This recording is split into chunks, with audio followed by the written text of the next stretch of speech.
হাইড্রোবারেশন oxidation reaction, এই রিঅ্যাকশনের মাধ্যমে আমরা টার্মিনাল অ্যালকোহলকে তৈরি করতে পারি। কোথা থেকে করব স্যার? অ্যালকিন থেকে করতে হবে।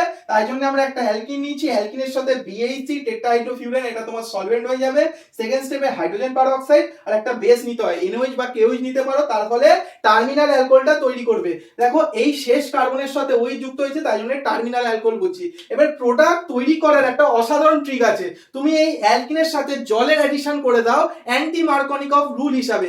এবার একটা জিনিস জানো, অ্যান্টি মার্কনিকভ রুল কি বলেছে? Negative part of the reagent will be added to that carbon of alkyne which is having greater number of hydrogen. এবার দেখো জলের নেগেটিভ পার্ট হচ্ছে OH মাইনাস, এ কোন অ্যালকিনের কার্বনের সাথে গিয়ে যুক্ত হবে? যেই কার্বনটা বেশি সংখ্যক হাইড্রোজেন। স্যার এখানে তো দুটো হাইড্রোজেন, এখানে তো একটা, তার মানে এখানে গিয়ে যুক্ত হবে, এই কার্বনটার সাথে গিয়ে যুক্ত হবে। দেখো এই জন্যই OH-টা এখানে আটকে গেছে আর এই কার্বনের সাথে পজিটিভ পার্টটা আটকে গেছে, তার ফলে এই প্রোডাক্টটা তৈরি হলো। ভালো লাগলে চ্যানেলটাকে সাবস্ক্রাইব করবি। বাই।